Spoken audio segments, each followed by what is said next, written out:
Super Smash Brothers Melee. Did I make a reference on that last episode? I think I did. Okay, but here we are. So, hey guys, how's it going? My name is Justin.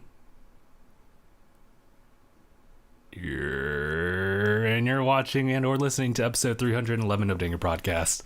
So, oh man, where to begin? So, good spirits, right? Starting off in this podcast, but opening it up, it's kind of iffy considering the times that we're in right now. Was expecting a cast to appear out of the blue, actually. That didn't seem to work out. So, it looks like it will just be me for the time being. I mean, who knows? Maybe like in the next minute, I'll just get a message from Sephi or Christoph saying, hey, I'm ready. I'm going to jump into your island now. So, we're just kind of hoping for that.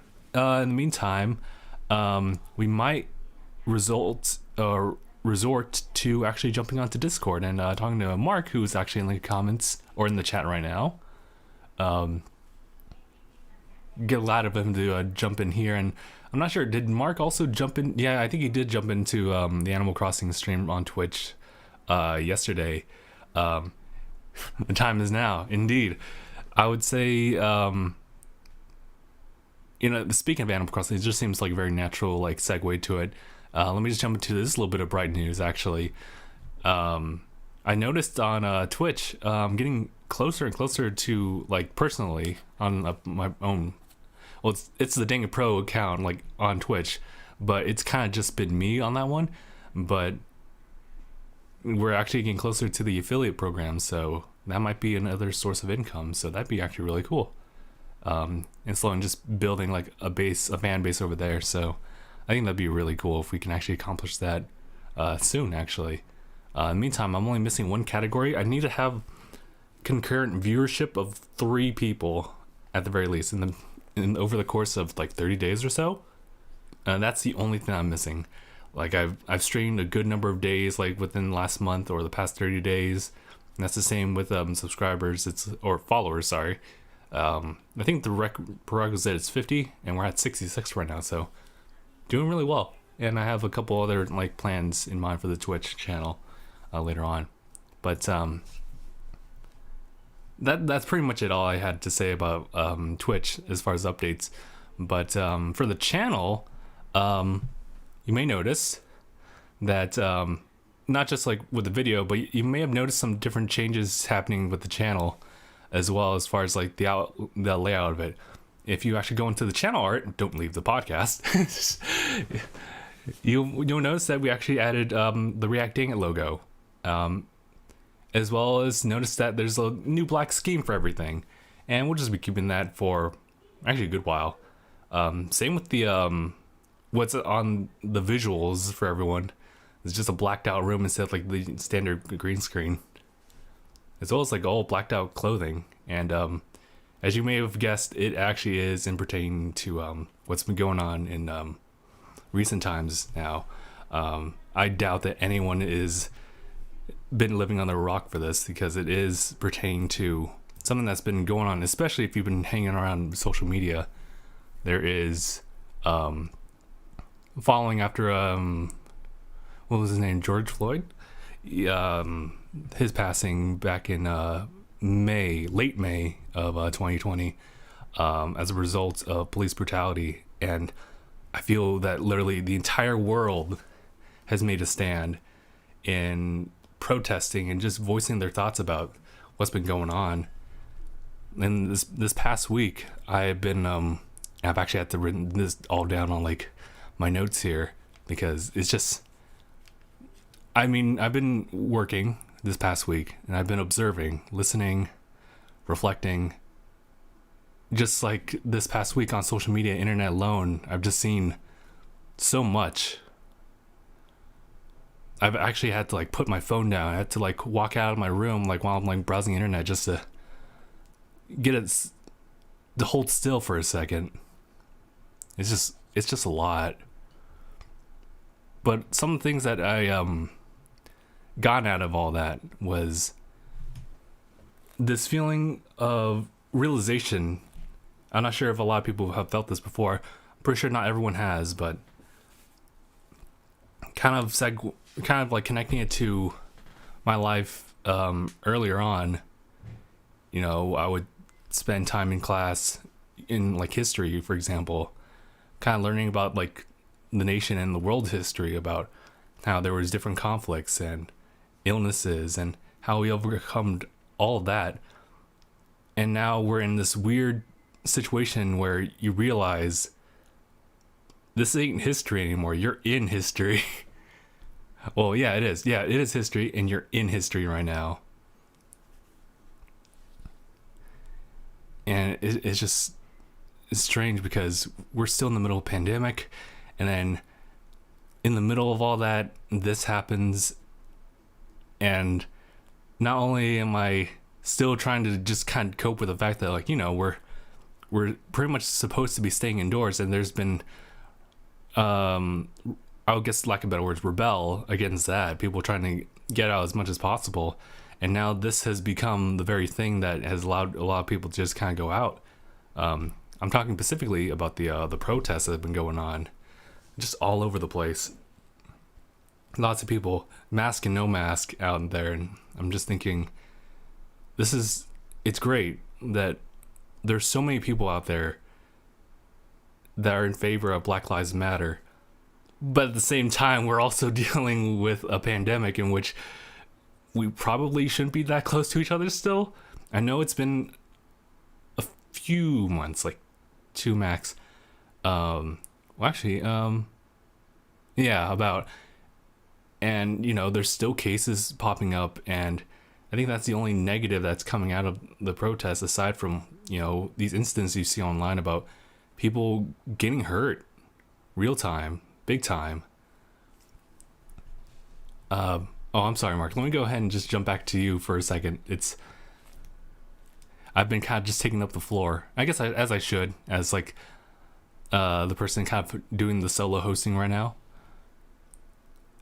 But yeah, after Mark said the time's now, he was saying that I remember with Thieves, we were doing well with streaming. Yes, well, I think that was over time because we were streaming like consistently.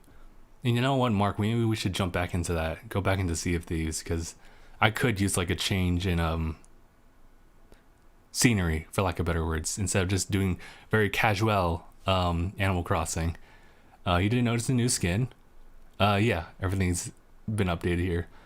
But Mark was saying that what's been pertaining to what's been going on, it's not okay with what happened, but it's not okay with the riots causing in the process of getting justice. Yeah, so in the midst of all this protesting, you're also seeing a lot of violence, not just like on the police side, but just like civilian side too, where in the midst of all the protesting, there are like people specific to just going on riots and trying to destroy like shops, small businesses, and that's not a good thing either. But you know, when there's like two oppositioning forces, there's always going to be like a third party that doesn't align with anything else and is there maybe or probably for chaos. There's always like a third party, it would seem. But Mark was also noting that there was 4 innocent black people who were killed by rioters, and that ain't right. What happened to George wasn't right, but what happened to them also wasn't right. Yeah, I know we need to sit down and really just talk this out, but what you're seeing now, like on social media, you definitely see, especially on the side of what people are like posting video-wise, what seemed to be like silent or peaceful protests, followed by like police taking down the nearest like protester, putting them on the ground when it doesn't like seem like they did anything. And I think honestly, there are different ways to do it. I think that, and I should probably like note the design of my shirt that yes, it's all blacked out, but I did like outline just a white heart where it ought to be. I actually had to put my hand over my heart and remember, like, okay, it's right there. It's right there. I think honestly, and I'm trying to reflect this with my shirt design too, is that we just need love. And I know that's almost like impossible during these times because aside from the very few little snippets of just like, people dancing, or like both like police or some type of force versus protesters just kind of getting along or coming to an understanding of something or agreement, all you just see is just violence on social media, and it's just shocking, which makes all the more reason, like, when you realize that this is history right now, like, this is something that will be in history books for the rest of time, for as long as we're cataloging all this. We're living in a time where, I mean, like, racial, like, discrimination specifically has been a part of, like, culture since it was developed, and over history it's been a thing. Even if it's something you don't even notice on the day-to-day, it's still there, from like racial profiling, or we see on news about like,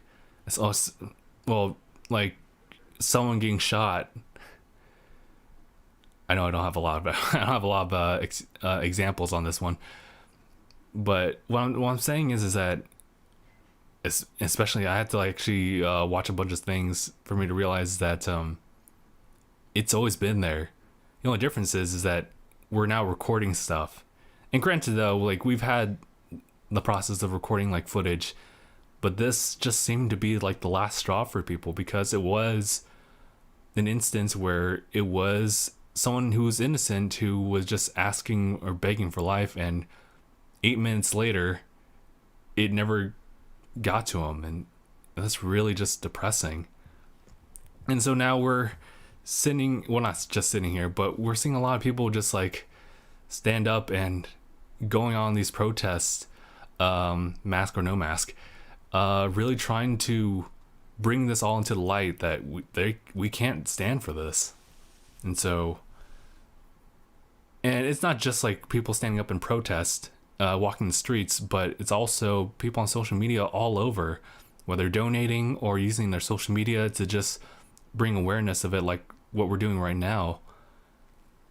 Like, we gotta do something about it, and I think now is a better time than any, because of how much of an influence that everyone has with, like, you can see it, like the fact that we're posting like videos of people getting pushed or like shoved.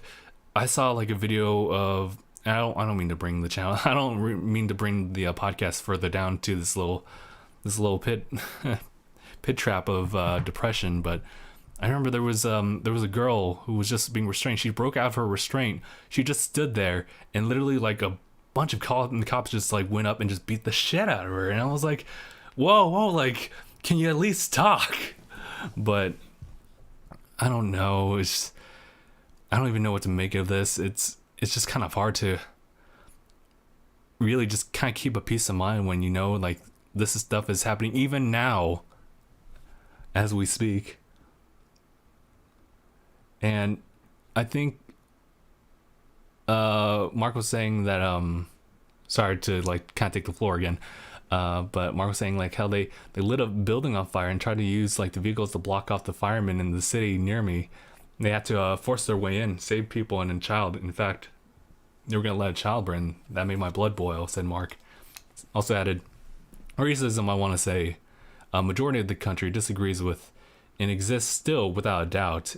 And I think a lot of people like on social media are pointing out to people who either are saying these like racial like or racist things, either to get clout or they actually are. And so I'm just seeing a lot of people reposting like one identity over another of just instances where you're seeing like racism, and they're trying on their best on, or at least I guess the activists, the white knights, to put in like some term, are going out there to find these people and like shut them down. But back to Mark. He says it exists still without doubt, but I think it's generally considered bad by the average American, and I would hope that we'd reach a time where it just absolutely is not allowed. Mark's also adding that rioters tried going into the suburbs, and after they saw that happen in cities, suburbs had rifles ready, like, be peaceful and keep walking. He also said that I saw something like that there's 3 dudes beat the fuck out of one chick, and but they weren't police.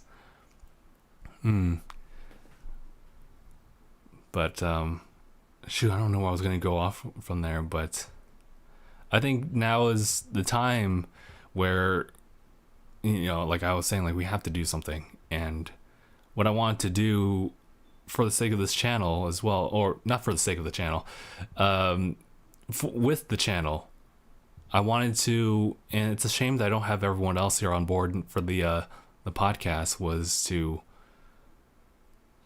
with the help of some of our cast, just promote it by just having them just be visual, like for the videos. Like these past couple videos that we've been posting, it's just been me, doing podcasts, reactions, let's plays.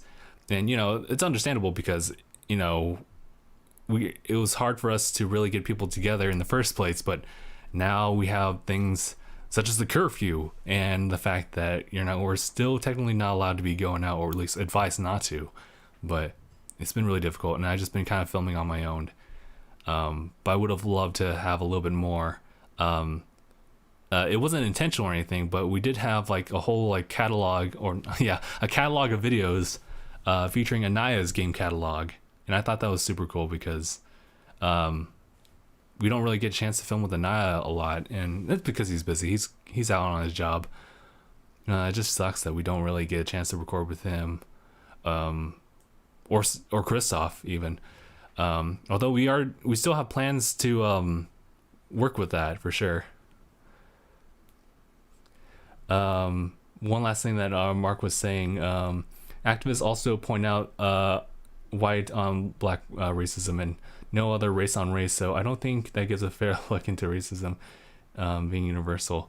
So I mean, I saw this like I think maybe yesterday or the day before about someone posting like a hashtag all lives matter, and I get it, I 100% get it, but I think it's a little bit more important to emphasize the history of Black Lives Matter in this scenario, because it delves with like a complexity, a history of this going on. I've been watching a lot of podcasts, actually, specifically, or just short videos about like black content creators, kind of just reflecting on their experiences growing up. I think one notable one is Marquez from MK. Bro, I can't even pronounce it, or not spell it out. I think it's MKBHD. Yep. And he was just talking about, his life, having been able to build like a successful career on YouTube. But aside from that, he was doing like golf and like what was the ultimate frisbee. And I mean, I don't remember the whole lot of it, but yeah, he was just talking about like his experiences and how, in a way, like he was also kind of being, what's the word? Maybe isolated into like one category of like one of the best like black YouTubers or content creators, whatever. Like very subtle things like that. I think that's what I've kind of noticed, is that there's a lot of subtle things that kind of pervade the ideology that they're still not interconnected into the community. There was another guy. Oh man, like all the sources I've been like looking at are getting all mixed up in my head. And this wasn't added to my notes. I actually didn't really get too far with my notes because it's just a lot to really think about. But one of them was definitely expressing that fear, just being walked up to by a cop just out of nowhere. I think it was kind of funny with Blessing. I don't have too much information background on them because I've been watching kind of funny recently. But Blessing, black male, I think he's the only one like in the show, but he was he's been hosting like their videos like every day this past week, just kind of like with different hosts, and him kind of reflecting on the importance of this and like his own stories and things that have been related to him. He was talking about an instance where it was him and I think like a really tall Asian dude,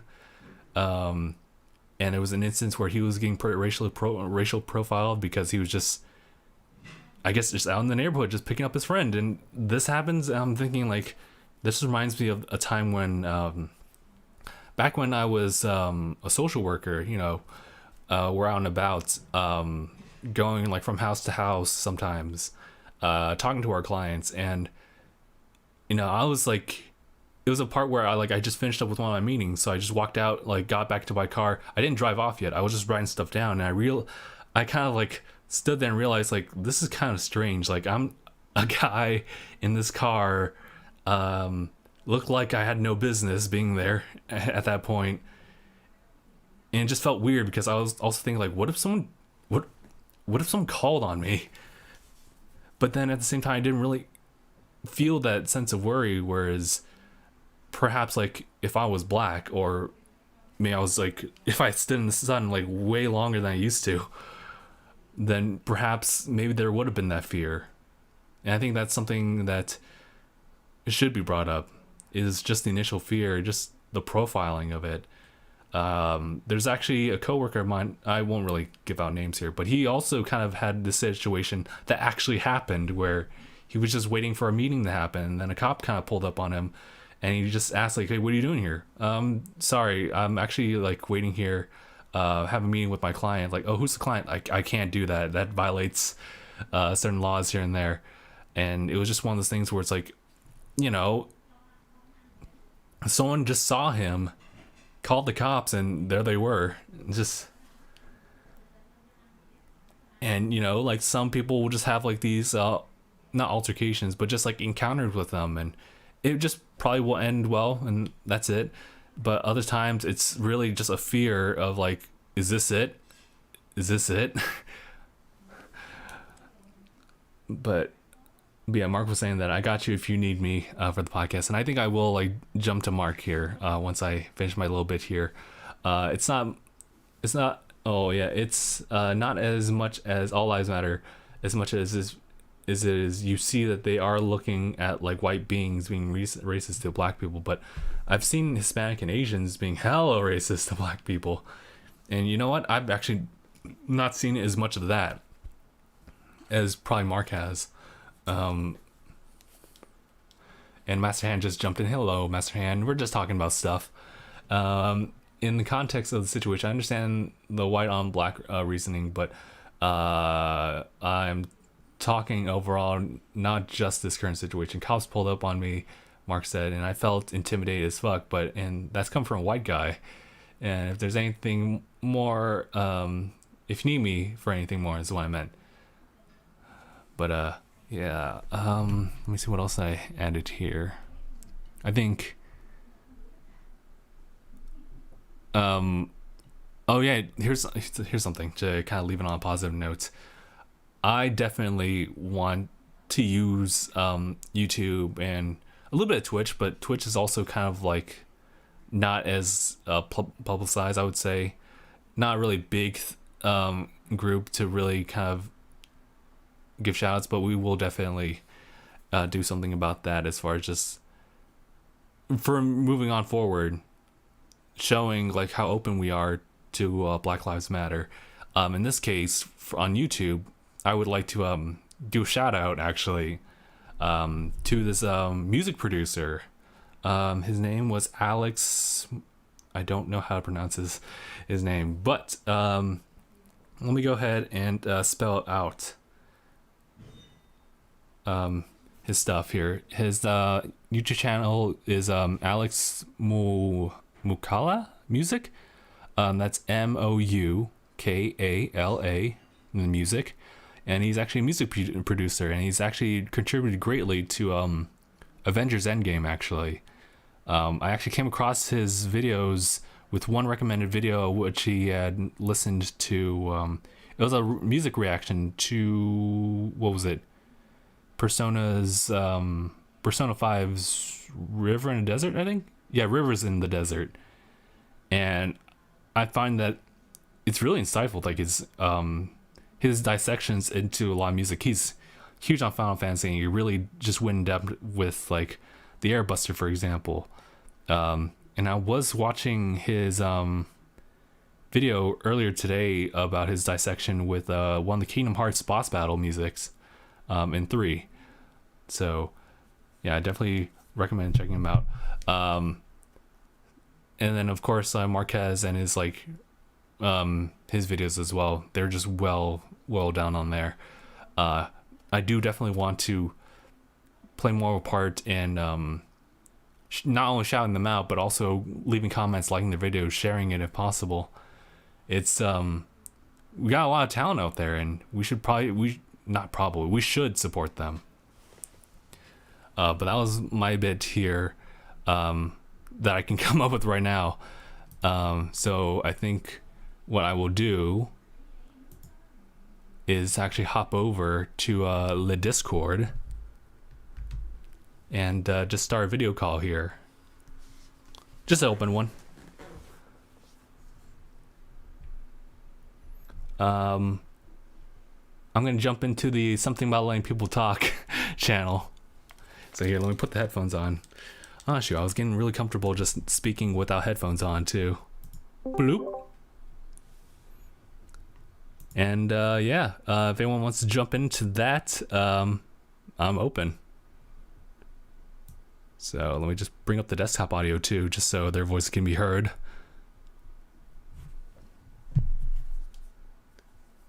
Yeah, I haven't really had anything else to really bring up as far as topics. This has been it's been like eating it away to me. Like as far as while I work, I also listen to the things that are happening, and it's all just a lot to take in.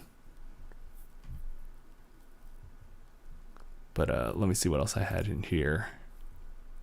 I will say though, Animal Crossing has been an absolute just champ, and just bringing me back to just normalcy, and just give me some sense of relief like throughout the day. You work and you listen to things happening outside, and then you just jump into Animal Crossing and just you feel better. You just feel better. You really do. Mm-hmm. So Mark, how have you been? I've been good, sir. How have you been? I've been hanging in there for sure.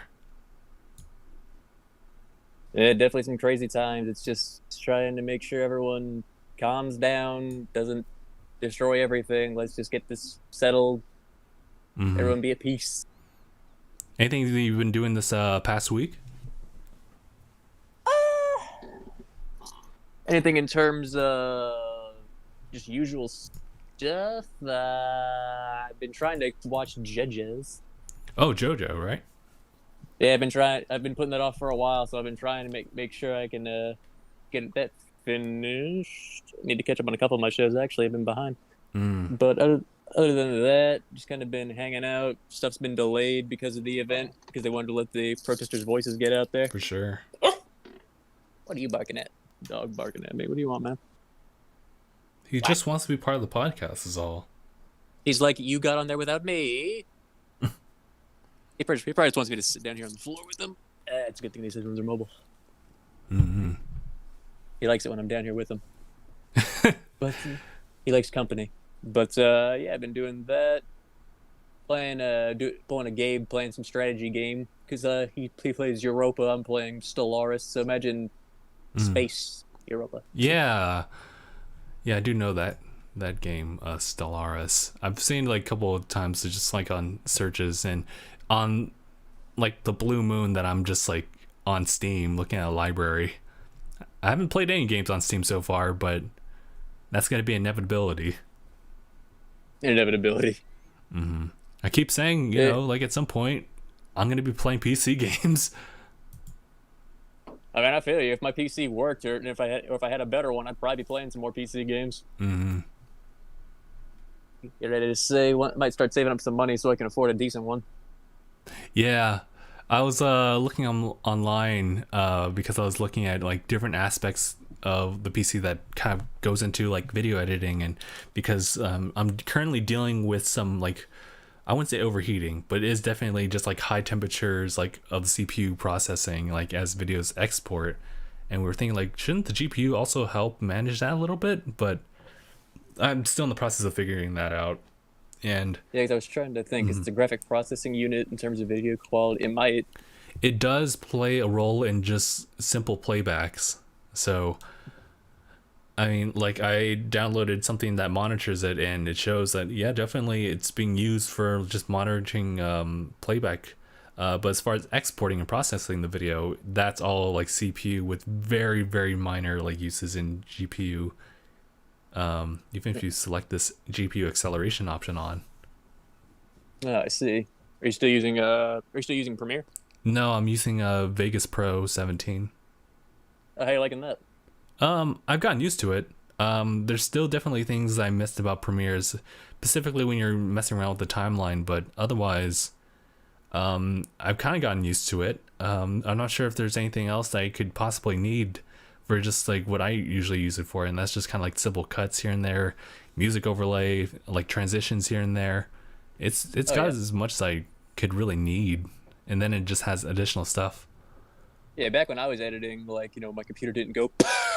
But yeah, I was using Vegas 4. I think I was using Vegas 14 through 16. You're saying 17? I have not had a chance to try out, so I have no idea what they've improved and what they haven't.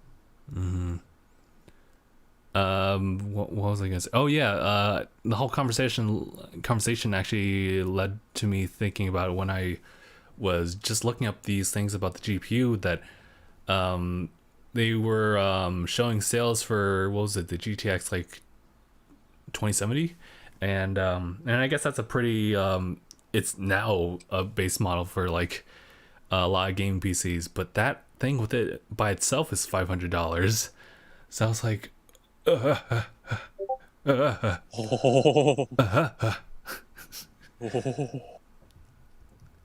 it just kind of goes to show that like it's kind of expensive either route, but if you're not one to always upgrade all the time, then perhaps maybe just like a console here and there would be just fine. Yeah, or you can just like do what my friend does, just buy the parts that help it run the most, and then you just keep building it up slowly. It's true though that like overall, like, you'll get a little bit more performance like in a PC. Well, I guess that depends on what game it is and what settings you're running at. If you want to run it at the highest possible, I know I would want that, but if you're can it run Crysis? But I mean, if you're Gabe, then if it runs, it runs. That is Gabe. Say what though? That used to be the meme. Can it run Crysis? It's the choice for every PC. That's true. And now I think it's gone down to like, will it run Rise of the Tomb Raider? This is true. Funny thing is though, with the Crysis remaster, everyone's saying the meme will rise again. Can it run new Crysis? Because I saw the trailer that showed the in-game engine. That looks crazy clean. Yeah. I was like, this is gonna melt PCs. I do want to ask Mark. Yes, sir. Because this kind of pertains to the previous topic of just promotion of like just racial equality and how we should probably behave and how we should respond moving forward when it comes to just differences, generally speaking, or cultural differences. Yeah. I can't really say too much because Gabe isn't here, but I know that Gabe, just knowing him from a personal level, like there is no evil that I sense out of him. But like the way that he speaks, he's said the N-word a couple times, but not the GER version. It's with just the A. It's with the A, and it's just part of how he grew up. I would say the A is much less evil than the ER. I think I think the A is just more cultural specific and just part of a trend, I would say. Man, it's become popularized. That's why people outside of black culture started saying it's because, when you hear it so much, especially because it's such a popular word now in the United States, it's become commonplace. I think so. And, when I was thinking about like how we should move forward and just like how we should behave and, because, I watch the Game Grumps a lot, and they've opened up about how, and I'm not sure if it's just specifically blacks, but just how they've like used jokes here and there. And I think jokes are definitely something for me to like take note of and reflect on, specifically because a lot of jokes kind of are just references to like things in the past, but considering we're dealing with racial inequality and we're trying to promote equality, I was thinking like maybe we should reinvent like some of our comedy. But that's what kind of made me focus about like with Gabe, because I mean he doesn't mean it or anything like that. And the same idea is like back when he made a lot of jokes about like girls, but he didn't mean it. But it's caused some trouble in the past. I mean, that's the thing. Most people, I feel like the majority of people, as long as you're obvious that you're joking and you're not like, you keep your serious tone. Like, for me, I grew up like that the same way. I grew up pretty much, I don't say the N-word like Gabe does. I don't say it. Like, I was just kind of raised not to. Right. But in terms of the jokes, yeah, I grew up with black friends a lot, and we would say racist jokes to each other. That was definitely part of me growing up too, is that like I just had friends like from all different like races and cultures, and we would just make jokes. Yeah, it's like we just found it funny because we're friends. We're just making fun of each other. Mm-hmm. Like, we didn't take it personally. I think that's the thing that people got to remember, is the fact that in some contexts, this person might not be being racist. They're just trying to joke around with a touchy subject, which helps to make a touchy subject more break the ice. It breaks the ice. And on top of that, I feel like comedy is a good way to really get yourself into a situation on something that is touchy. Mm-hmm. But I think yeah. Oh, I'm sorry, Mark. Go ahead. Oh, that's fine. Like, I was just gonna say that when it comes to coping with anything, especially from in my life, I just find comedy to be an ideal way to deal with it. Mm-hmm. It's something that's kind of like hanging in the back of my head starting now. The fact that this is a podcast about Black Lives Matter, but we don't have a black host or anyone joining in, and I just feel super bad about that, because it feels like I'm only saying my piece. And Jordan, are you watching? Please, Jordan, help. Jordan. Help. Jordan. Help. Jordan's black. Jordan. But yeah, I do apologize for people who just kind of feel disconnected from this topic, considering that I'm not black. I can't speak on behalf of blacks and their own experiences. I can only speak from like an Asian standpoint of just like, I guess, racial minority and experiences with that. But no one wants to hear my fucking standpoint. But I'm white. No one's gonna want to hear what the fuck I have to say. But I think this also, I mean, it is Black Lives Matter, but it also applies to you too, especially like if you stand with the movement too. So, oh man, yeah, of course, I always stand for equality. Mm-hmm. But it's the fact. I think it's the fact of, even if I stand with equality and if I don't agree with their methods necessarily, because I don't agree with the violence standpoint, and I think it's better to talk things out and show love, not hate, to make friends in terms of an enemy. Yeah, there's just a lot of things that just kind of get in the way of that. Yeah, but I feel like, because with some, like, I've made some people change their minds about it, but I have also met some people where I do that and they just do not respond the same way. Yeah. Hey, what's up? Yo. That's what I would never expected, that voice. Damn. Yep. It's your boy Master Hand. I think this is my first time actually hearing Master Hand. How are you? It is. It's mine too. Good. How are you? Doing good. Thank you for jumping into the call. As you can see, hear myself on the podcast now. As you can see for the visuals, it's me, myself, and I. Holy shit, my voice is deep. Boy, you're telling me.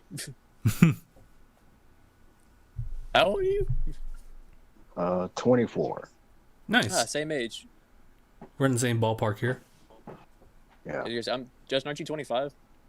I have to think for a second. Yes. Yeah. I had to think for a second. How old am I again? Am I that or 26? 25. 24 on a good day. On a good day. What was I talking about? Oh yeah, this all stemmed from just Gabe's standpoint, and well, not Gabe's standpoint, but just like how I've known him. Oh yeah, I don't think Gabe's racist or sexist at all. I just think he's trying to joke around. Yeah, Yeah. I think when I spend my time with Gabe, I think it's just simply a way to just make people not feel uncomfortable, but actually make them just comfortable, just being open in a way. Yeah, because it's like after someone says something like that, I'd say you can say whatever you want. Yeah, I think yeah. it's yeah. So I'm But like, Yeah. okay, we're in a no hold situation. I like this. I know that whenever I hang out with, I think it's Anaya specifically because he's the one with like extra jokes that I'll joke around, and then all of a sudden I'll just say like, so I get the N-word pass, right? He's like, no, you don't get the N-word pass. And that just reminds Don't me of worry, that Justin. again. As a black guy, I give you the N-word pass. There it is, folks. Live and in recording that I can always reference.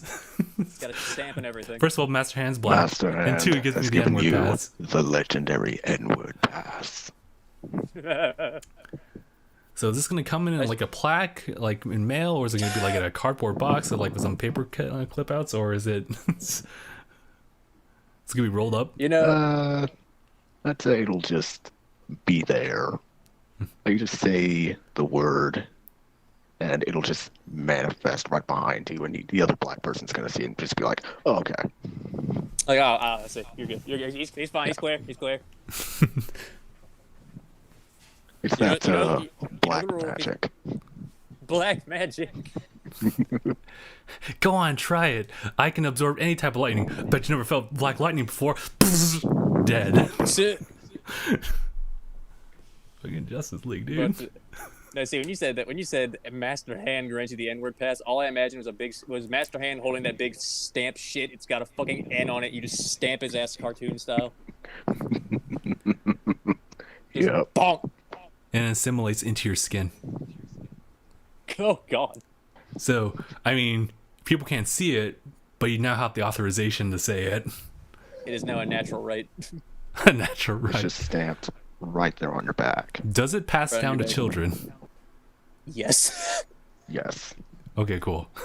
It's hereditary. Is it a dominant gene or? I don't know about you. Most half black kids come out looking black, so I'd say hell yeah. Oh yeah. I say it's very Perfect, that's all I rare when you need. see mixed children actually come out looking, especially in black and white. They come out looking white. It's like it's a very rare circumstance. Shout outs to My Hero Academia's what was his name? Potluck? Not Potluck. Potlock or something like that. Pop lock and drop it. Yeah. I think his name is wasn't it Rock Lock? Yeah, you know what? I think you're right. Yeah, it's Rocklock. I love his baby. Yeah, and his wife It's too. legit Just like just his. It's legit just just, him. his head. the poor wife was just like, wow, I was kind of hoping they would split a little bit. No, it's Nah, not. that baby's just a looks- clone of him. It is though. It's like this little baby body and it's just his head on top of it. I died. It's like, what the fuck is that thing? That's just some strong black magic at work right there. Oh man! Like I remember in that arc when Toga got him, I honestly thought he might have died there, but I'm glad he didn't. Mm. Yeah. Damn, he took a knife straight to the hand. I'm like, oh,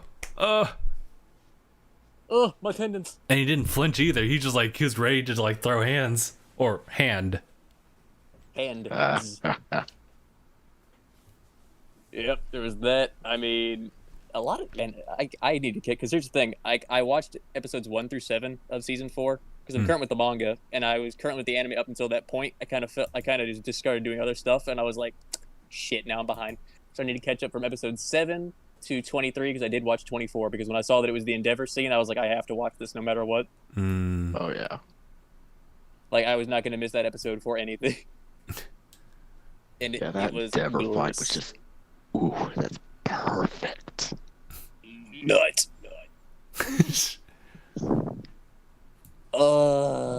Season 5. For season 5, they couldn't have picked a bigger cliffhanger to end season 4 off on. Mm-hmm. But there's a lot of ground to cover before they reach that point, huh? They might, There's a lot. they might end up having to like leave like what's going on now for like season 6 or something.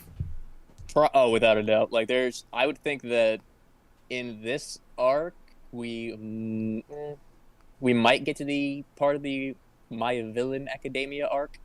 We might by the end of this season. Mm-hmm. Oh god, I am so looking forward to the My Villain Academia arc being I animated. don't want to see that, man. I do. I want to see Shigaraki just awakening, just being liberated, his power truly awakening. I want to see the flashback. I want to see his quirk awakening. I want to Not see the that whole flashback. family get disintegrated. Not the flashback. Starts with the puppy. Yes. Yes. Yes. I had to take a break from the manga. It scarred me for a little bit. I had to take a break from the manga for a while. I was like, God, oh no. Meanwhile, I'm just that sick fucker that's just like, oh my god. Yes. Let me read this. He's sitting there petting his dog while reading it. Yes! And I'm just sitting there terrified looking at him like, It's just. I definitely was like, good. oh shit. At the same time, I was like, oh shit. He's this powerful? I mean, to be fair, everything was an accident except for one person. And one person, it was purpose. Everybody else was an accident. It's true. Yes. And dude, that one person Shigaraki just going, die, die, die, die. I was like, damn, kid. I mean, I understand, but damn. Like, I understand. Like, it's very much it's very much he cared about him, but he was just kind of really bad about how he cared about him. Yeah. It was a very unfortunate situation. Mm-hmm. Especially since like the entire family supported him except for one. Yeah, like literally everyone did. Yeah. And it's like, it's funny because I do like because Horikoshi's a Star Wars fan, and I feel like the more the series has gone on, you really do see that Anakin Palpatine kind of relationship between All For One and Shigaraki. It's a bit of a subplot with a moral story being, I'm not his son, or at least that's not my child, but he's my son. Do not talk to me or my son ever again. Oh, I'm just like no spoilers for the manga. I'm not going to say any spoilers for the manga, but oh, dude, I don't know where this is going to go. I'm kind of scared. Dude, I am excited. I must see where this goes. I'm expecting a time skip, honestly. It wouldn't surprise me, but at the same time, I also just want to see how it plays out.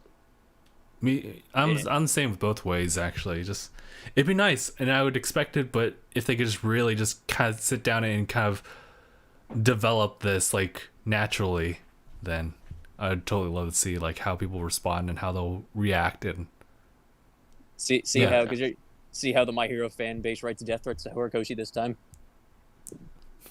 The fact that they were doing that, I'm like, y'all need to chill. Oh yeah. They just get so invested, and then all of a sudden, that's the thing. Yeah. Like, I can appreciate how passionate they are, but at the same time, it's like you stop at death threats. You don't do that. Oh yeah. Just leave the man alone. Let him work. Mm-hmm. He is writing the story you love. Damn it. And But then it's they're not still how I writing that. want it. It's funny because someone pointed this out, and it really is true. Is the fact of with Shigaraki, Horikoshi's done something that I don't think anyone's ever done before. Oh, really?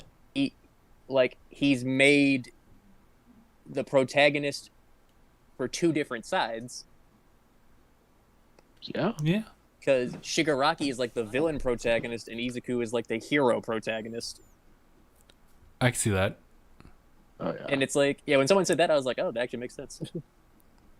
Because it's like similar backgrounds, and it just seems like had things gone better for Shigaraki, he might have ended up like Izuku. Yeah, exactly. Or vice versa. Yeah, it's true. Izuku could have gone down a really bad route. Mm-hmm. Yeah, for Shigaraki, had he gotten, the proper support, had his whole entire family supported him, told him like, oh yeah, you can be a hero, and had his dad, not been, how he was, Yeah. Shigaraki definitely could have been a hero despite his quirk. Mm-hmm. Because we've Like, seen yeah. how quote unquote villain quirks can be heroic. I forget like his Shinzo. name, but he could. Yeah, Shinzo. I Yeah. really can't wait to see Shinzo animated for what's in the manga. I love it. Oh yeah. I'm looking forward to that. Oh yeah. By You know the what way, else I'm looking forward to? Finding out what are the other quirks that Izuku has. Because he needs some real good quirks if he's going up against Shigaraki. Yes. not wrong. You are not wrong. And for anyone who saw that movie, well, yeah. Confirmed, but no spoilers here, but we definitely see him making use of another one. Oh yeah, that is true. But like, I do agree with what Hand is saying. It's like, I was telling Hand in a thing. I was like, I feel like we need a time skip because this boy needs to train in secret because he's gonna fucking need it. Yup. And it's also, I also wanted to ask this: has everybody watched the the last season for Attack on Titan trailer? I have watched it. I have, yeah. I'm so excited. Mainly because I have heard a few things from the manga, but I will not say anything. Yeah. Okay. I'm current on the manga, dude. It's fucking crazy. Okay, so as someone who's read, okay, well, I was about to ask about the Beast Titan, but I feel like I shouldn't ask because it might be spoilers, and I don't know if Justin is okay with the spoilers. Actually, yeah, I actually don't mind it. That depends on what you Okay, want to so know. I've heard about a rematch between the Beast Titan and Levi just defeats the Beast Titan quicker than he did in season 3. Is that true? Oh yeah, he fucking slapped him. Okay, I'm gonna look forward to that. I don't want to know the outcome, like if the Beast Titan lives or not. I just want to see the ass whooping. I mean, that was one of the best parts of season 3 was seeing Levi versus the Beast Titan. It wasn't even versus. It was just Levi proves that he can murder the Beast Titan if he wants. Levi dicks down the Beast Titan 4K. Levi just asserts his dominance. Levi T poses on Beast Titan. But that Levi, like the moment I saw Zeke just come out of that Titan, I was like, okay, yeah. If Levi wanted him dead, he could have just cut him to ribbons right then and there. yeah, but Levi also wanted to feed him to Erwin just in case. Oh yeah. Like, but I will say this: like, if you guys think the plot is confusing right now, once you figure out what the actual fucking shit is going on, it's fucking crazy. Like, it's definitely, to me, it's a satisfying answer. Okay. Because it's like, it's,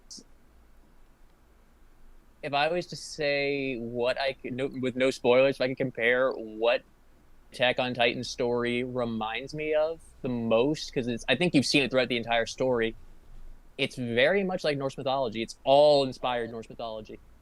I do not know Norse mythology very well, but I will definitely be looking forward to finding out like what's going on. Well, I mean, you know the name Ymir. Ymir was a frost giant, the king of the frost giants. Okay. Well, I mean, and of course, kinda. And of course, in this, it's a woman. You know, usually they always say the founder Ymir. Oh, now I remember now. You mean? And of course, the sign of Ragnarok in Norse mythology was when the serpent Jormungandr, who was the Ouroboros, like the snake that eats its own tail. It's like when it lets go of its tail and frees itself, that is the sign of Ragnarok. Because that's when all chaos will break loose. When the cycle is stopped. Oh, that makes sense. And that has very much gone to fruition right now. The end of all. Just the end. It's also when you actually learn the actual purpose for Aaron's Titan. It's fucking insane. purpose, huh? Okay. Because like If I remember correctly, it's like, called the Attack Titan. Yeah, but here's the thing: we know it's called the Attack Titan. We thought it was just punch, but no, there actually is something else to it. Okay. Interesting. And of course, in the trailer, you saw two other Titans that you hadn't seen before. I think so. Titan. That would be one of them. Yep. On And then, yeah, he said the Then there's that Warhammer. Titan with the strong jaw. Hmm. Honestly, my favorite design is that one. I really like the design for that one. Like the hair, the beard, and just the claws and the mouth. It is. I think it is called the Jaw Titan. But there's that. I'm trying to think. Is there anything else going on? I'm still waiting on Dr. Stone season 2. Fire Force season 2 got announced. Yeah. I still need to watch the first bit. Yeah, me too. I need to watch the first season. Like in the manga, I was like pretty far. I think I was over 100 chapters in. And then there was Doctor. I don't think we've gotten a confirmed date on when we're getting Dr. Stone season 2. I think we just knew that it's coming, and I think Demon Slayer might be having. I think they said they might have some issues on when they're getting season 2, but the movie's still going strong. Oh, some little disconnect. He'll be back. There he is. Yeah. All right, Discord kind of died on me there. Yeah, it happens with the rest of the cast too.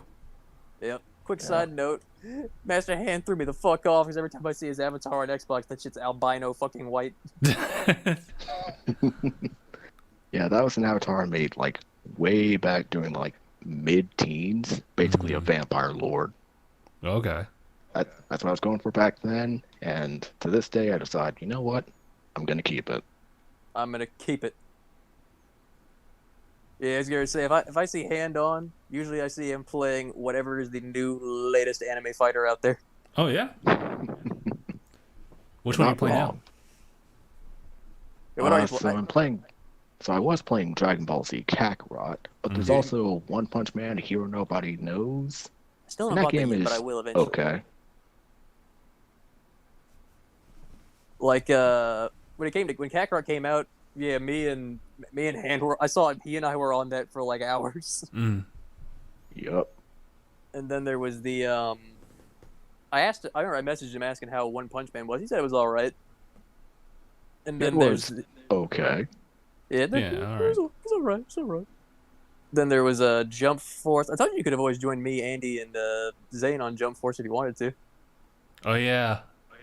Because that's on Game Pass now, right? I am not very good at Jump Force's fighting system. Like I can't really do those extended combos that I see everyone else doing. Oh, see, I would do that shit. Fucking Andy could usually fight me in a lot of different stuff. But when it came to this, for some reason, he said, I can't fight you. How are you fucking unpredictable in this game? I was like, am I? But I mean, like, yeah, okay. after I stopped playing for a little bit, then people started whooping my ass because I stopped playing for a bit. But I've been getting back in fighters, which is a lot of fun. I have never played Dragon Ball Fighters because I am no good at those 2D fighters. Yeah, it's very technical there, too. Oh, yeah. Fighters is more forgiving. The only 2D fighter that I have played is Street Fighter 4. And I spent hours and hours. I spent days trying to play that, and I was just like, I can't pull off any combos. I can't even pull off a super attack. How do? It's so technical. What about the Mortal Kombat? Did you play Mortal Kombat?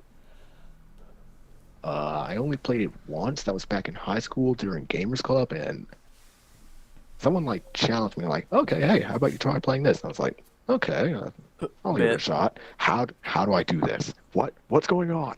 What kind of buttons do I have to? How do I do anything? Wait, which Mortal Kombat was it? I don't remember. I want to say Mortal Kombat 9. Like senior year was like 2013 to 2014 for me. Me too. I think Justin graduated like the year before us. Huh. I mean, that should work out, right? Yeah. Yeah, and it was like I know there was X was announced the summer of 2014, and I played X. I liked it. I thought X was a really great fighting game. But it's like with 11, I felt it was maybe just personally me, but I felt like it was kind of diluted. It was like, because it's like if you look at X and you look at how disgusting and like detailed it is in the anatomy of the body when you see it, it's like this is both disgusting, but it is also incredibly detailed, like like anatomy wise, and say anatomically. Wait, anatomically is the right word, isn't it? I thought you could also I think so. describe it as engrossing.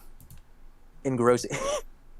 But yeah, it's like I would just say that it felt like they kind of went lazy on the detail for the body in like 11, because like I think X did such an amazing job. It's kind of like, where can you go from here? But there's also I don't think I've seen like any of the fatalities in 11. Just the character interactions in the intros. That's true, because you had so many reactions for X's fatalities. I remember those.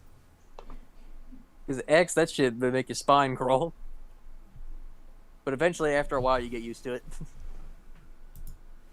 There was also the I was saying this as I was watching Justin play Street Fighter with Anaya. I was like, I don't know why they made it a PS4 exclusive, because if it was on Xbox, I'd hella play some Street Fighter. My brother loves Street Fighter a lot.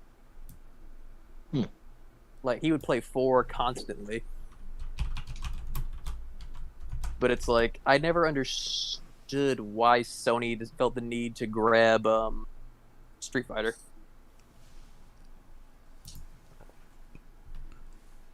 Wait, what do you mean by that? Sony grabbing Street Fighter? Yeah, it's like I didn't understand exactly what the reasoning would be for them grabbing Street Fighter. Like, whether it just be a marketing thing. I assume it's a marketing thing. But it's usually, Street Fighter usually sells really well on all consoles, and it felt like for Capcom, it felt that maybe a blow to the company to only put it out on PS4, but then they eventually brought it to PC, but the Xbox and Switch, they still haven't gotten it. Oh, I see what you mean. Yeah, I think I was looking it up when I was trying to generate a thumbnail for like Anaya's play with it. Yeah, platforms PlayStation 4 and Microsoft's Windows specifically. But yeah, it's like if I had Steam, I'd play it. But oh yeah, that's do this first. Yeah, that is weird.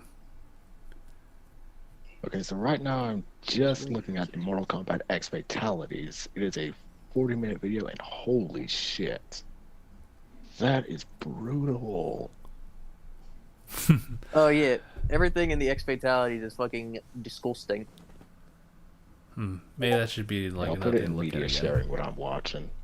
So yeah, you did black out the entire stream for that. I forget, Justin, did you guys ever do a reaction to all the fatalities? We did actually, but I don't know where what happened to that one. It might have been part of the listings of reactions back then that were purged. There are some that I wish you hadn't purged, because I loved some of those. But then again, I completely understand the reasoning for the purge. But I think now it seems just fine now, I think. Yeah, I just feel like if you kept the old format around, people would be like, why don't you do this anymore? It's like, because it got fucking toxic. But I guess, as you're saying, yeah, it's what it is. But yeah, I also feel the same about some of the videos too. I wish they kind of stuck around. Yeah, a lot of that was fucking gold. I mean, I'd be like, do you still have them? Like, do they still exist? Some of them, no. Actually, a lot of them, no. That shit is gone. Yeah, it turned out to be a lot of videos that, I mean, if I had like extra like external space for it, then sure, but I didn't at the time, so I would have just kept that in like a fucking drawer and just say like it's a fucking contingency plan. Oh, by the way, I was also going to say this. Did you guys hear? Apparently, they're coming out with a... Okay. Wait, what was that? What? Oh, sorry. I'm just talking to my girlfriend. She was telling me she was going over somewhere. Love you too. But they're actually coming out with a Konosuba video game for the Switch and the PS4. I heard about that. Is I that have gonna not be heard about a visual novel layout? I don't know, but if it's, I was gonna say, because I don't know what it's gonna be. I want to know if I can drop kick for equality. Yes. Because true men of culture advocate true gender equality. I Not believe afraid in to true hit gender either equality. person. Yo, I don't care what anyone says. With Kazuma, that shit is facts. Mm. Oh yeah. When he's like when knows what's up. Yeah. like in Megumin's like when Megumin and him are about to go into the bath, what he said right there, I didn't even hate on him because I was like, bro, that was just straight up facts. Dude, Cosmo is truly woke. Yeah. Like, he's calling out this Isn't it fake proper to woke, let this fake let a lady go equality. first? Like I believe in true gender equality, and not for whenever it's a It convenience. suits their needs, whatever just suits their Yes. convenient need, and it's just like.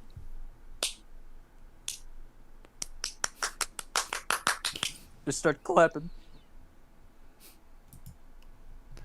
That show was a riot. That it really reminds was. me. Recently, I caught myself up again with Fairy Tale, 100-Year Quest. I still need to watch the final season of Fairy Tale. I really do. Yeah. I've read the fairy tale manga. I've pretty much done. I Just mean, like, I don't blame you because I do know what I- happens. It wasn't. It was. The ending felt rushed, You did, really did. but like my biggest qualm. I think my biggest qualm was just how they handled the ending fights with fucking Agnologia? yes, Agnologia and fuck, it's been a while. Agnologia and how am I Zareth? Yeah. Mm. Agnologia and Zareth, I felt like because with Agnologia he has gotten so strong. I feel like Hero might have written himself into a little bit of a corner there. Yeah, so if I remember correctly, in Fairy Tale, dragons are immune to their element. So you can't hurt a fire dragon with fire, you can't hurt like a water dragon with water. Agnologia, if I remember right, he is the magic dragon. I was like, he doesn't have an element. Yeah. It's He's basically just like dragon. magic shouldn't work on him, period. And yet they So that defeat means him with I can magic pull just out a because gun and it'll friend. hurt him. Gun should work, Yeah, but everyone has magic guns, or- so that's different. But what if I just punch him in the dick? In his human like form, they yes. just would have, like they just would have had to defeat Agnologia through non-magical means, and I don't know if they would have been able to do that. So yeah, the author pretty much just wrote himself into a corner there.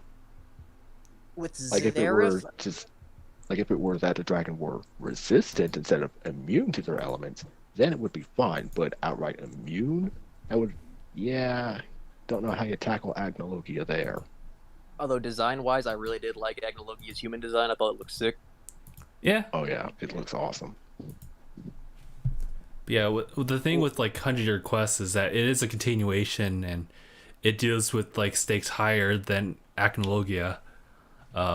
Pretty much just sizing him up as the straw house out of all these different brick houses. The straw Agnologia is the straw house? Bro, I'm scared. Like stakes are even higher, but like the manga's so incredibly funny. Just it throws you through loops. that is actually crazy. To think that Agnologia would be considered like pushover. I'd be like, excuse me. Considering Yeah, like- Agnologia, it was literally like if you see Agnologia, you should just know your world's fucking gone. Like this doesn't really It's just spoil would've anything, but destroyed there's this Fairy huge Island. like boss-like being that Natsu tries to get its attention or just knock it out with one blow, and so you have this small panel size like engulfing flame like in his fist, and he like throws it down, and it just creates like a lot of shaking like within each other panel, and then you see this little like stem leaf like pop out of the ground like a few seconds later saying, "All right, that's one." He turns over to it. He says like, "You dealt 1 damage to this thing out of like 999,999. So if you do that consecutively, you emergency might have a alert. chance. So they legit just did a fucking like. How to do? 6. Woo! Yeah. And how much do I need to pass? 6. Ooh. 100. What? Yeah, it's 600. you need 600 to pass. You got 6. It's exactly what I thought of when you said that. I was like, bruh, they watch American TV for sure. And I think literally seconds after, it's like one of these like beings grabs Natsu's face. He's like, I see it. I can read it. I've read the memory of the most strongest person you've ever seen. Transforms into Happy. He's like, wait, hold on. Even the copier's like, wait, this is not right. There's gotta be someone stronger. I would love it if it just like did a drawing of Hero at his desk. Like, wait, what the fuck? Like, who's this guy? Like even Hero drawing. It's like, wait, what the fuck? Nani? Who authorized this? Oh man. Like, who authorized this? Oda! I will say this though, like you can definitely see in the art style like how much of friends Hero and Oda really are. Yeah, definitely, especially from the beginning. It's like the same thing with Toyotaro and Toriyama. Like, you know, Toyotaro is Toriyama's protege, so of course their art style is similar. Mm-hmm. Oh yeah. I gotta read Hero's other work. What was it? Eden Zero. I've actually heard that's actually pretty decent. I have not read it. Like I even completely forgot it was a thing. Looks like it's up to like chapter 96. So I'm like, oh my god, all right. Well, damn, it's getting itself going, isn't it?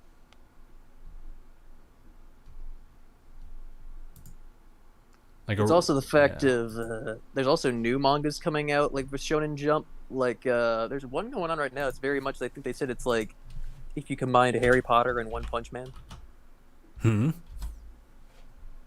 Interesting. Pretty much what I've heard. I was like, well, that's an interesting combination.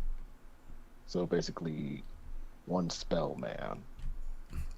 One spell. But there was that. I know there was one that came out alongside some other new ones that was like Dr. Stone was its own had come out, but then there was a hacker, which I actually read a little bit of, and it was actually pretty interesting. It was like a hacking anime or manga, and I was like, now this is new shit, and it's kind of interesting actually. I know that Bleach. Like, you know, the mangaka, I forget his name. Isn't it Kaito? Or Kite? I think that's his name. I think it's Kubo something. Kubo might be Kubo. But yeah, he was he had one going on that he tried. It was called Red Sprite. And I was reading it.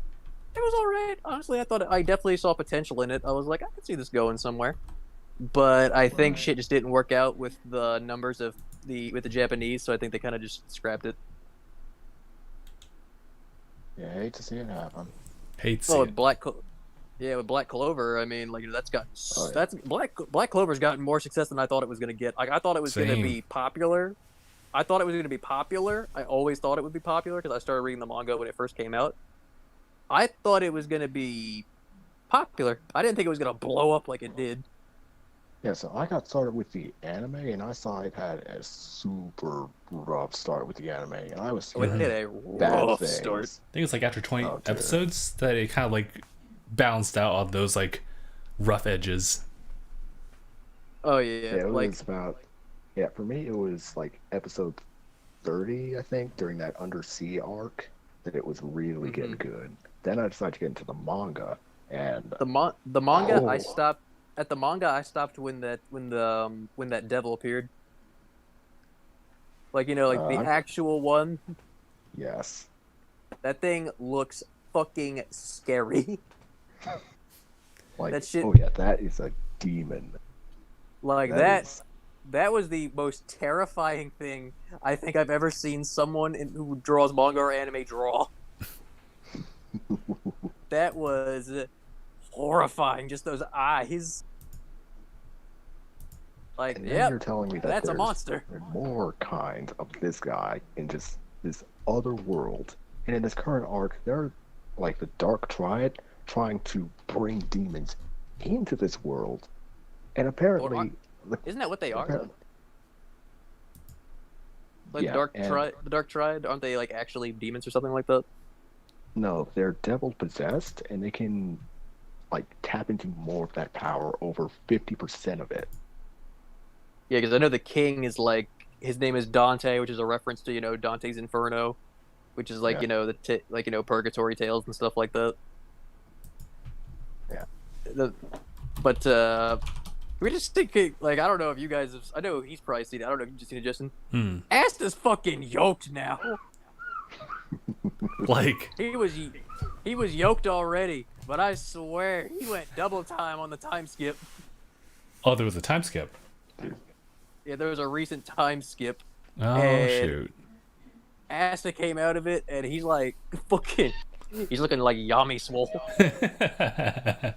Dude, what shocks me is that Asta can fly on his sword now. He can just ride that thing like a board and just fly around on it. Oh I'm like, shit. When the protagonist can fly, that's when I gotta start checking it out. oh yeah. Hold on, I'm let just like, And then me hop into I the saw anime that page the real first quick. time. I just had to do a double take, like, Nani? is this man fucking flying? He is flying? He doesn't need a broom. He's an outright Chad. Everyone out here using a broom. He's got a sword. Absolute Chad. Is this the time skip in which he has like a different costume design that looks kind of like? Well, it's a tight fit on him. It's like a vest kind of looking thing. Okay. Did this show up Like, in but the it's- anime, or is this all manga so far? I think it's coming to the anime fairly soon. Is it already in the anime? Because I think the anime caught up scarily quick, which had me worried about the animation. Oh, Yeah. Like, because I was I like, haven't been keeping up with the anime. I dropped at about episode, I think it was 70 or something. oh yeah, because That's like when I when continued on with the when I manga. was, yeah, like because I watched the anime up until like the I think it was like after the zombies and everything, like up until where we saw Fugo Leo lose his arm. Hmm. But I will say, people who want to see strong female characters, two good examples are two characters from two new shonens, which are Mario Leona and Murako. Two incredibly strong, Dude, fantastic female Fucking characters. Mario Leona. I'm just like, waifu, 100%. He likes the girls that can whoop his ass. same with that I one like the dude girls that can handle from themselves. Cowboy Bebop. I like the girls that can handle themselves. Cowboy Bebop. It's like, this woman could take on an entire fucking army, and I find that hot. She can kill an entire military. Oh, Like, she can kill an entire military without breaking a sweat. Who is this woman? and will she have my children? Will I survive? That's actually a better question. Will you survive said process? Like, If I there was survive, that- my pelvis will be in such a state that I will be in the hospital for a month. But it will be worth it. Those memes Worth of it. like incredibly strong female characters saying this one will do and picks them up. This one will do. Yeah. This one will do. Picks you up by your fucking back like a fucking puppy. You're like, ooh. I'm just like, oh, okay. I have no objection to this. There was that, and I mean, like, I think like the only difference is between it's the hype levels. I feel like Mario Leona will always get more spotlight than Murako, but I feel like Murako is also a really, really strong female character that you can say is cool. I kind of forget who Mirko is, but I Bunny always remember girl Bunny girl, bunny girl, bunny girl. crushes villain head with thighs. Like Oh, you were absolute. talking about My Hero Academia. I thought you were talking about Mirko. Black Clover. No, I'm talking about. I said two strong female characters, and I said from My Hero and Black Clover. Okay. Yeah, Yeah, Murako, definitely. Bunny Girl. Man, she was taking the hits. Bruh, she I much respect because she just said, "Don't even." She didn't care if she dies as long as she gets her goal done and lives a full life. She's good. Nice. Badass. It's like, dude, like I will say, like, see, if people want a strong female character, I feel like they're doing a really good job with these two characters. Like these are two prime examples. I mean, I feel like the Noelle in Black Clover's also become one. Like, I feel like she's developed quite well. Kohaku, another one that I like a lot. Who's Kohaku? Blonde girl from Dr. Stone. Oh, yeah. Gorilla. Kohaku Yeah. is the Dr. Stone waifu, top tier. Gorilla, all of a sudden I've got like 45 lumps on my head in a stacking order. Carry on. But I'm just thinking of different females. Lioness.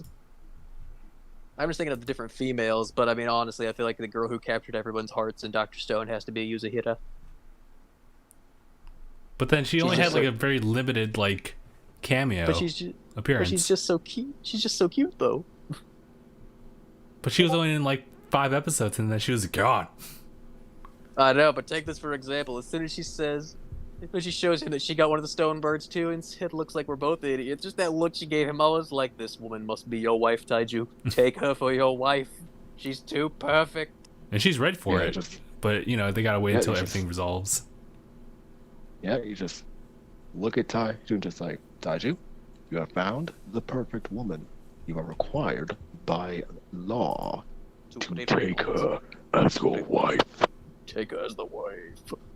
There's the one.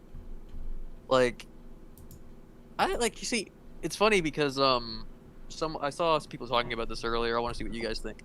Is you know, to all of us who watch anime, especially shonen, like, you know, a story about, you know, chasing your dream and having to improve and, like, you know, working on yourself to achieve it and everything, and constantly getting better and everything. It's not news to us, but when it comes to, like, from our shows that we watch, like Ben 10, like all that kind of stuff, Teen Titans, you know, like someone said, like, you know, aliens are attacking, we have to protect the city. Like, there was never that shonen-esque style of building that really attracts you to, like, the anime style of things. Like, it was cool, but the storytelling element of anime, I feel, is really starting to influence our Western style of storytelling. In, like, they're trying to mash the two together, like Avatar did. Mm-hmm. Which I think the way Avatar did it, I think, was an absolutely perfect hybrid. In terms of Avatar the formula, will go down in history. Like, it will just never die. I still say I think it is the perfect and first hybrid of Western cartoon with the Eastern storytelling. But I think, you could also, like, here's the thing: if you were to dub Avatar in Japanese and just show it to someone, I think they believe it's an anime. Oh yeah. They probably think it'd be that one of those weird Netflix anime during this day and age. I actually heard they're going to be Netflix is actually going to redo season 3 of Seven Deadly Sins. Season 3. Because the I don't animation. think I've watched season 3. Because the animation was. Yeah, I definitely have heard about the animation, and I've seen a glimpse of it. I'm just like. I saw it. I was like. Ew. This makes is not... One Punch Man season 2 look good. I mean, to be fair, I think the only thing that makes us look at One Punch Man season 2 in a bad light is because we got spoiled by the freelancer's amazing work. Yeah. I think that's mainly what did it. Yeah. I think it's perfectly passable, but I feel like because we were spoiled, that's what makes it seem not as good. Yeah. Like, had it not been for season 1, if we were just looking at season 2 alone, looks good. But compared to, like, season 1, going off the back of that, yeah, that's a high standard to meet. Yeah, it's because, like, it was all freelancers doing it. Like, you know, their art was incredible. Oh yeah. It was like that. It wasn't, but I'll say this though: if Dragon Ball Super comes back, I want 2 demands. A, please let it be seasonal. Yes. B, Super Broly art style. Okay. Super Broly what? The art Super style. Broly art style. Oh yeah. I want Definitely keep that style because that it fluid works. hand-drawn animation. Oh, it was so good. Yeah, Shintani did good work on that. Shintani, I want him to do it all the animation from now on. Yep, from now on, this is how Dragon Ball looks in the Shintani style. Toriyama himself approved of this. Like he said, bro, that looked good. Yep, he said, this is it. Go for it. And the studio listened. And Dragon Ball Super Broly is a success. And it exploded being the most popular fucking anime movie that's ever existed. Mm-hmm. Dude, I reserved seats in the movie theater to go see the movie. I went to the movie theater, went in to see the movie. The theater was so crowded, I couldn't get to my reserved seat. I had to sit at the very front row. Oh, I got there early, dude. I got there early. I was one of the first in line to see it. Oh, and they were all behind me. I'm just glad I reserved because as I was walking in, Same. I heard like front say, "Hey, sorry, all the seats are taken. Like we can't get any more people." Your heart sunk. Ugh. Dude, nah. I just looked at them. Didn't say anything as I went in. And I was just thinking in my mind, suckers. Hey. Did you show I got reserved seats, all right, baby. come on in. You got reserved seats? All right, come on. Was it just your seat, or did you have somebody with you? Just my seat. Right, that's what I Super said. one. I went by myself. I am riding solo. But Justin, I'm sure you went with like Anaya and Gabe, right? Or Yeah. somebody? We all went on that vlog. That was our premiere. I know, and Gabe denied me any actual review of it. I was like, you fucking asshole. Oh yeah. I don't know how that came about, but I think weren't you like really asking for it? And Gabe was Yeah, 'cause I just was really curious, and Gabe's like, "I'ma cuck this man so hard." Gabe And really God, do be like did that. he ever?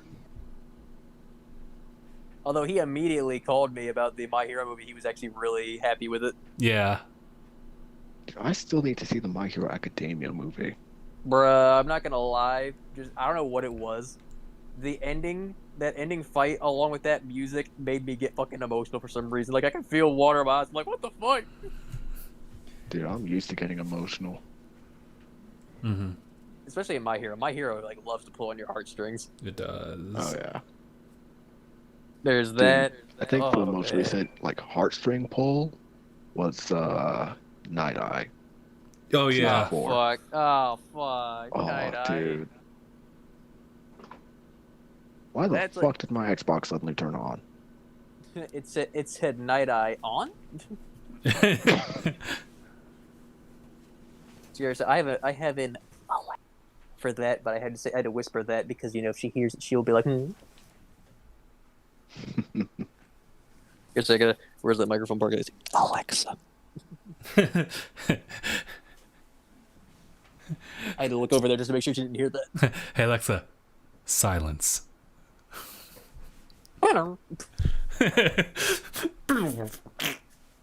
Yeah, that I asked you that old question, Alexa, are you connected to the CIA? And then it stops.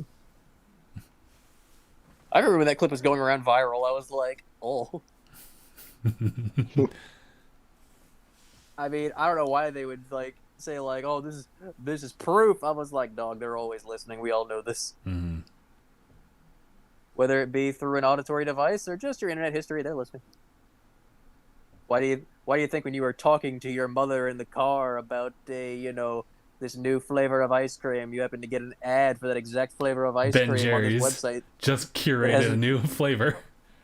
Yep, and legit, you go on to like say like just a game site or like on a fucking anime site. All of a sudden, ad, it's legit Ben and Jerry's, the fucking new flavor. You're like, what the fuck? Huh? I didn't ask for this. Huh? Well, And it's while my Xbox is on, might as well play something. right. I've been doing Stellaris and Dragon Ball Legends. That's because season 4 for Modern Warfare got delayed, and I was sad. Mm. I've been playing some Dragon Ball Z Kakarot. Have not gotten the DLC because apparently I have to buy the season pass to access it, and I'm just like, no. Yep, I've I learned bought my it. lesson with. I bought it. No, I'm like, I've learned my lesson with Code Vein. I'm going to just wait and see what else you have in that season pass. Smart. Code Vein's Then good. we'll talk. Like I had the trial version for Code Vein. I thought it was good. Oh yeah, Code Vein is great. The base game, It's- great. The It's DLC, legit hit or anime miss. Dark Souls. 100% is. Even though Dark Souls itself is in an anime universe in and of itself, it's the anime universe of Berserk. Yeah. Confirmed continuation. Spiritual Yeah. sequel. Virtual sequel. Yeah. Oh man, All like right. I'm just trying to think because I'm like, what was I? We were talking about some other shit. Oh yeah, the movies. Like there was that. Like the Konosuba. Did the Konosuba movie come out in the United States? I don't think it did. It did. It had its like theatrical release, and then at some point earlier this year, I think in March, it actually released the movie digitally. Oh, I see. For streaming. Because I didn't start watching Konosuba until after I saw one of the movie clips. Yeah. Once I saw the fucking Sylvia movie clip, I had to watch the series. Dude, I still need to watch the fucking Konosuba movie. so do I. I saw the clips, but I need to see the actual full movie itself. Oh, dude, it's Like I've seen it's season fantastic. 1. I have seen season 2. I want to rewatch both seasons, but first I need to see this movie. I want a confirmation on season fucking 3 because I want season 3. I don't even know dude, what they're neat. the hell is happening. Dude, what fucking killed me the most in fucking season 1 when I watched it, because I watched it recently. I watched it like maybe a month ago. Mm. Oh my god, what killed me the most was just fucking Cosmo defending the succubus girl they trapped. Yeah. Dude, Swear the fuck up, thoughts. Dude, did you notice? He fucking started doing the Street Fighter Bob, and I was dead. I was like, this man's doing the Street Fighter Bob. I'm fucking dead. Dude, Cosmo got his ass whooped, but let me tell you, if I were in his shoes, those three would have been down. I would have been like, She's got what's max. right behind me? What's she's right got max behind me Crusader is, stats, man. what's right behind me is pure happiness. Y'all thoughts think you can take that from me? I'll show you true power. I also love the face he put, the way they animated him, like, you know, when he's defending her. Just that fucking animation's fantastic. Oh my god! I think like my favorite bit of season 1 was getting the introduction of Darkness's theme. Oh, that When you have like good audio speakers with the bass, you yourself start to feel uncomfortable. That's when you know they did a good job with that score. There's something with this character. We got to make it seem what this music even says. Something's up with this one. Alright, but you know what my favorite Konosuba scene is? Steel! Fuck you, fantastic. Steel. Oh, what the very first hand animation from Cosmo, just like, Oh, and then like with the season 2, they were like, "Hey, do that hand thing again." And he proceeds to do it. It's just the laugh he does with it. Just. also, the clip from the movie with him doing Ohio. And it's just like he's doing the hand animation. I was like, oh, yeah. Good morning. I know, with the cold breath, he's just feeling her hand. That face she makes. Ow! Like, Konosuba is just such an amazing comedy. Dude, Konosuba is what would happen if any of us got isekai. Real talk. You're not fucking wrong. That's the thing. Like, I feel like Cosmo is just a very relatable protagonist. He is the most relatable isekai protagonist I have ever seen so far because I relate to this man. This man and I, dude, vibing on the same wavelength. Not only that, but just despite Aqua as the item to bring, he fucking chose her because she was being a dick. Dude, I would have done the same thing. It's such a great revenge. You said I could bring anything. Anything. This is what you get. We are suffering together, you bitch. Exactly. In the OVA, dude, it was fantastic because I loved what he said. He said Aqua, I really tried to see you as a love interest. I really Right. did. But it's But not. I just couldn't. It just doesn't. Well, I mean, the movie kind of revives that a little bit, but at the same time, like, Cosmo's just doing that because it's a scene with them. But otherwise, Oh, yeah. literally the next scene over is just like, Sylvia-san, wait! Takes off the shirt.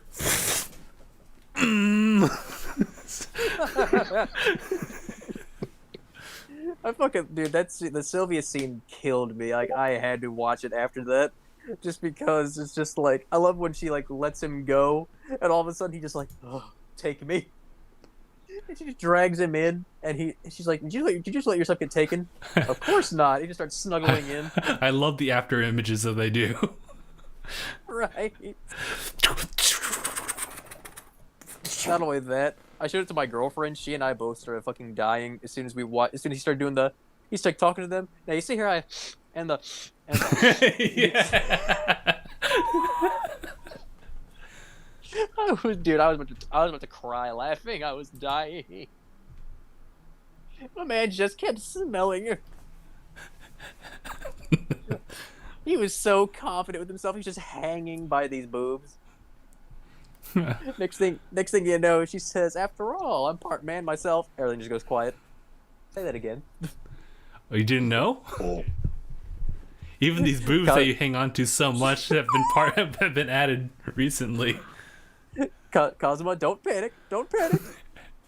Everyone just has this Sylvia worrying son. look. Sylvia-san. Why do I feel something pressing against my butt? 'Cause there is. Just that face of absolute despair. And yet, despite all the comedy, they were still able to make such a wholesome ending. That's true. I've heard the ending is actually very, very wholesome, and I was like, really? Even with this big comedy? Really? Mm. Although I did see that anticlimactic ending to the fight. I love how it's just this big build up, push, and I'm just like, this little shit.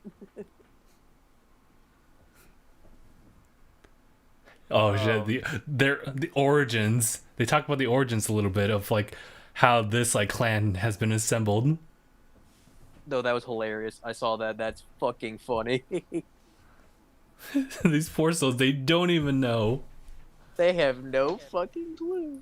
And also, wasn't that wall like stone writing was all just Japanese, so Cosmo could read it, but no one else could. Yeah, And then because it's his native language.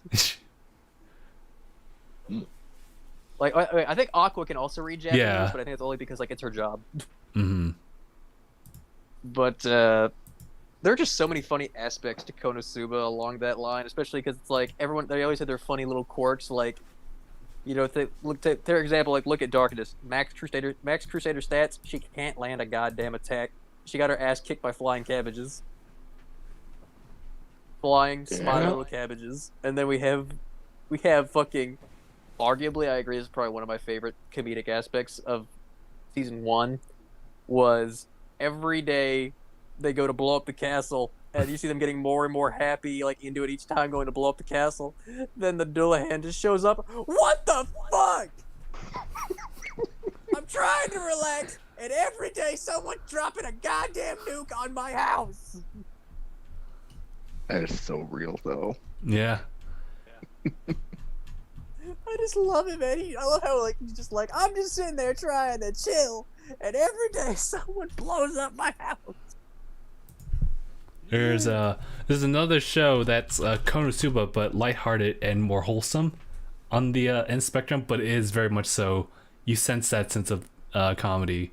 I'm trying to find it here on Verve. You know, Cells at Work is on Netflix. I have not watched it yet. That's nice. That's a nice one. I've heard that. I need to watch it. It's the show called Princess Connect RE Dive, and it's based on like a mobile game of the same name. But you know, at first I looked at it, I thought to myself like, it's just another isekai. I could probably skip this one, and I could hear the review of it saying like the show's got jokes. I'm like, okay, and it really Place is. your hands at the table. Yeah, He said, okay. It's kind of a more like wholesome Konosuba, but it's got jokes. That sounds enjoyable. I actually might have checked that out. That sounds interesting. It's where it can be wholesome, but it also got hella jokes. Mm-hmm. Oh, I just remembered. I forgot that in Konosuba, I forgot he ran into the Mitsurugi. He ran into the other guy that got isekai. Yeah. And he fucking stole his sword. Yeah. I challenge you. Our challenge accepted. Let's go! And he was not ready. He was like, oh shit, wait. And Steal! And Cosmo just steals the sword, can't hold it up, and just, bam. Bonk. Flat The side of the sound sword on the design for that. Just bonk. Not only that, when you get to Aqua's town of her worshippers, I immediately wanted to leave. I just wanted to turn season back 2, and say, nope. little girl signing. That was the best part of that season. God damn it! At that point, I'm just like, I'm gonna head out. That was an amazing scene. I know exactly what you're talking about, Justin. Onija! So fucking dramatic. Just not even leaving on a horse carriage.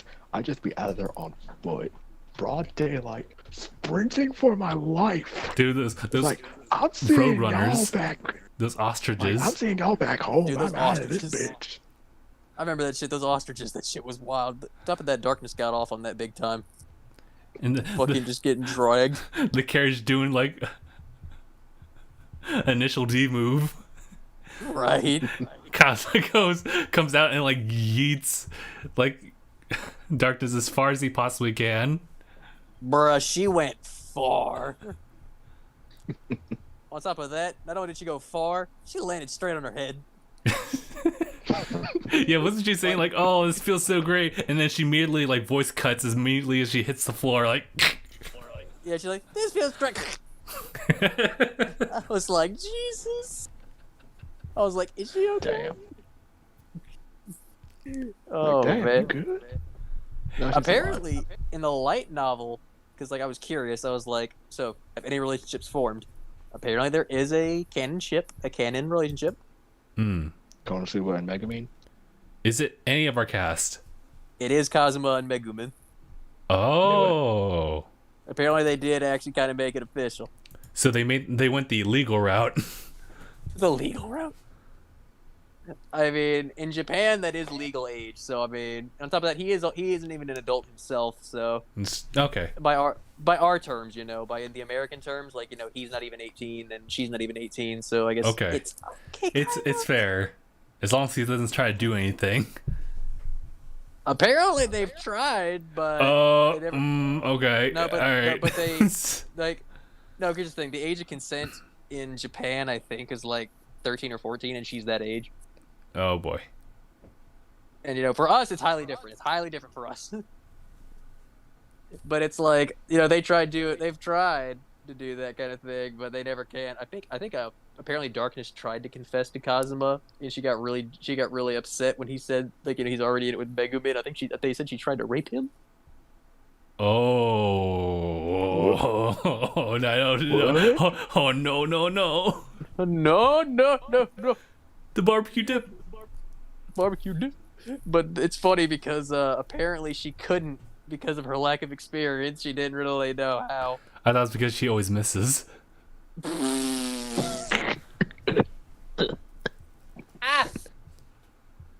Because she always misses. I was like, that was actually a really good one. All right. But on that note, I should probably end the podcast here. Thank you guys for jumping in and really lightening up the podcast.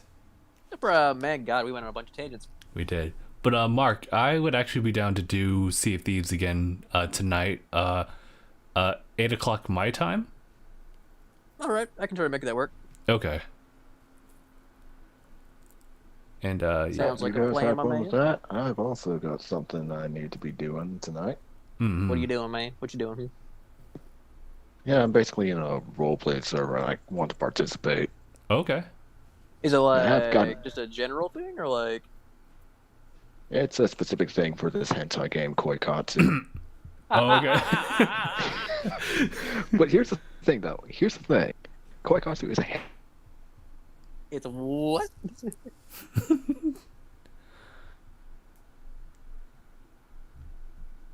Oh, it went super silent for a second. Actually, it's He still just said silent. like, no, he said it's got like heavy character creation. Oh, okay. Heavy character creation. Cyberpunk yeah, 2077 level. I was gonna say, Customize your like, genitals. This is Cyberpunk. Can make the dong a weapon. It'll equate to a heavy axe Heavy X. with a bludgeoning effect instead of a cleaving.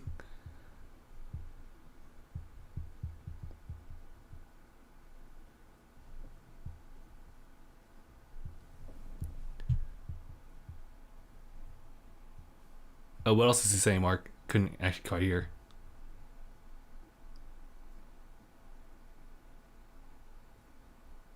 All right. I really should probably end the podcast here. So let me just go ahead and just do my sign off here, as I think I'm the only one who could be heard on podcasts. So, alrighty. So thank you guys so much for tuning in, watching or listening to this episode of DangIT Productions. This episode been 311. My name is Justin, along with the rest of the people on our Discord group. In this case, it'd be Mark and Master Hand. Someone just left a little comment chat. But Andy was saying, like, time to say hello at the end because it's funnier this way. Well, I appreciate you jumping in anyway. Thank you guys so much for watching and or listening to episode 311 of DangIT Podcast. My name is Justin, again with the rest of the Dang community, and we'll see you guys in the next one. # bye, everyone.